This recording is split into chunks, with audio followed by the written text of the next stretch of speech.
भागवत जी का जो लास्ट का महात्म्य है वो भी बड़ा अद्भुत है।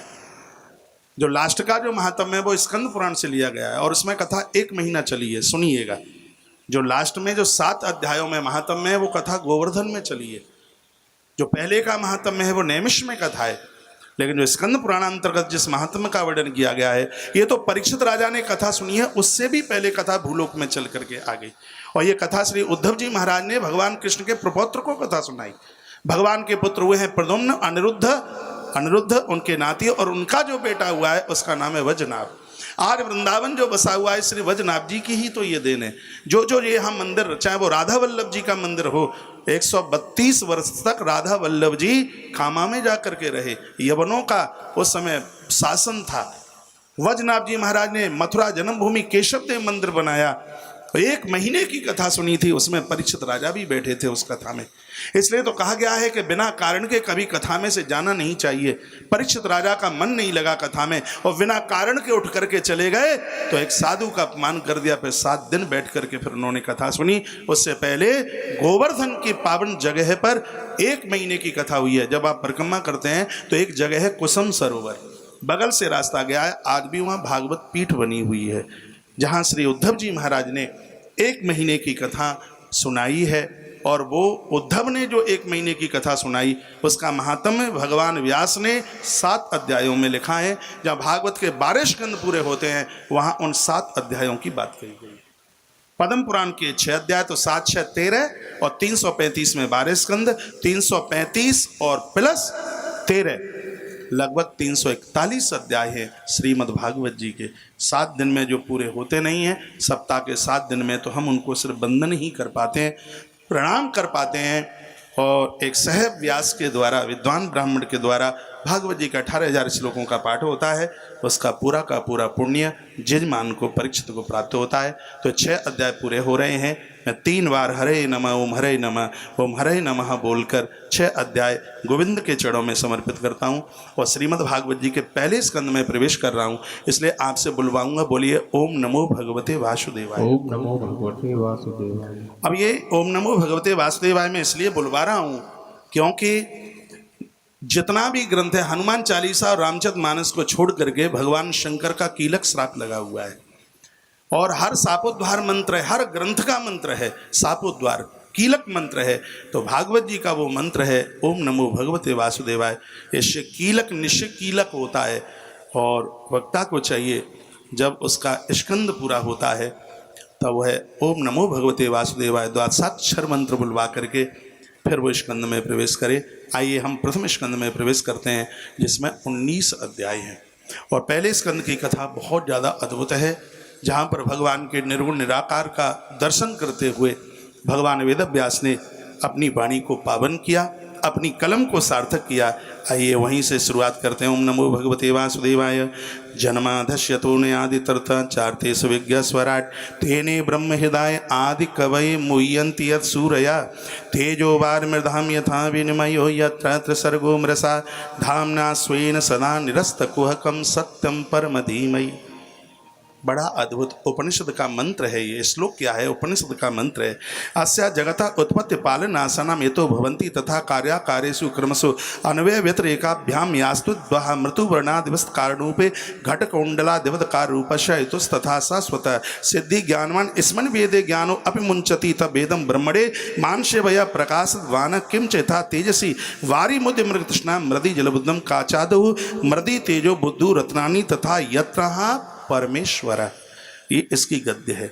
इसका अर्थ है जन्म अद्य यस्याः, वर्णन किया गया है कि जो जन्म से पहले था और जन्म के बाद में है और आज है, वो कल था, कल रहेगा और आज भी है। इसमें जगत और जगदीश्वर, इस श्लोक में जगत और जगदीश्वर की दोनों के व्याख्यान का वर्णन किया। इसमें का अद्य अस्या ईश्वर, जो हमारे और आपके जन्म से पहले था, हमारी मृत्यु के बाद में भी रहेगा और आज भी है। जो तीनों कालों में बाधित है, तीनों कालों में है, उसको परमात्मा कहते हैं, उसको ईश्वर कहते हैं। जो पहले नहीं था और बाद में नहीं रहेगा लेकिन आज है, उसको जगत कहते हैं। जम गति यति जगत, जो गतिशील है, जो चल रहा है। सम संश्रयति संसार, जो हर क्षण सरक रहा है, हम 1 मिनट पहले जो थे वो आज नहीं है। व्यक्ति हर क्षण में मौत को प्राप्त हो रहा है, लेकिन परमात्मा के पास ऐसा नहीं। वो जरा व्याधि से मुक्त है, वो बुढ़ापे से मुक्त है, वो अजन्मा है, वो अमर है, वो बिल्कुल निडर है, निर्भीक है। वो जो सर्व प्रकार से वो अपने आप में पूर्ण है, उसके पास अधूरापन नहीं है, उसके पास अपूर्णता नहीं है, वो ईश्वर है, वही सत्य है। इसको ऐसे समझे कि सब कुछ खत्म होने के बाद जो खत्म नहीं होता, बस वही ईश्वर है, वह परमात्मा है। इसमें वर्णन किया गया है अस्य जगत उत्पत्ति पालनासाना, वही ब्रह्मा बन करके, जन्म विष्णु बन करके, पालन और रुद्र बन करके जो सब संहारक क्रिया कर रहा है। इसको अंग्रेज लोग भी मानते हैं। जिसको हम ब्रह्मा कह देते हैं वो उसको गॉड कहते हैं, GOD गॉड। एक बार सुनिए, बात समझ में आएगी। दूसरे धर्म वाले भी इस ईश्वर को मानते हैं, गॉड। 3 शब्द हैं, GOD गॉड। गॉड में पहला है जी मीन्स जनरेटर, जनरेटर यानी बनाने वाला। हमारी संस्कृति में ब्रह्मा जो बनाने वाला है। उनका दूसरा शब्द है ओ ऑपरेटर, संचालक। हमारे यहाँ संचालक कौन है? भगवान विष्णु। उनका तीसरा शब्द है डी, डायनेटर यानी मारने वाला, मारक। हमारे यहाँ वो कौन है? रुद्र। हमने ब्रह्मा विष्णु और शिव के रूप में जिसको समझा उसको वो गॉड कहते हैं। ये विदेशी धर्म संस्कृति उनकी भी है, हमारे ईश्वर को उन्होंने भी माना है। वर्णन किया गया है, यहाँ बताया गया है कि वह परमात्मा जिस प्रकार से घट में सूर्य को देख लिया जावे और घट टूट जावे, मटका फूट जावे तो घट ही टूट सकता है, लेकिन सूर्य कभी समाप्त नहीं होता। दुनिया एक घड़े की तरह है और परमात्मा उस सूर्य की तरह है। जैसे घट के समाप्त होने पर सूर्य समाप्त नहीं होता, ऐसे ही दुनिया के नष्ट होने पर परमात्मा की सत्ता ऐसे ही नष्ट नहीं होती। यहाँ एक और बड़ी सुंदर बात है समझने के लायक। यदि ये संसार दिखाई दे रहा है, सुनिए मेरी तरफ देखिए, यदि ये संसार दिखाई दे रहा है तो इसका मतलब है कि परमात्मा है। भगवान न होता तो ये संसार दिखाई नहीं देता। जैसे उदाहरण के तौर पर अंगूठी दिख रही है, गले की चेन दिख रही है, तो इसका मतलब है कि सोना पहले से है।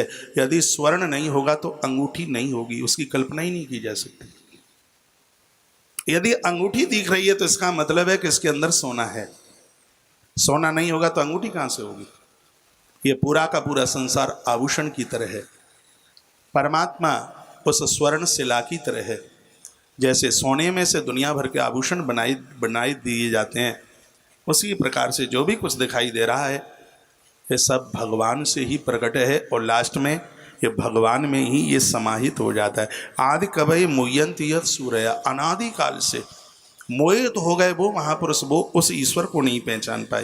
तेजो वार मृधाम यथा विनिमय, ये तो ऐसे हो गया है जैसे सीपी के ऊपर पड़ी हुई ओस चांदी जैसी भासती है, लेकिन पास में जाकर के देखा जाता है तो कहा जाता है जी चांदी नहीं थी, ओस है।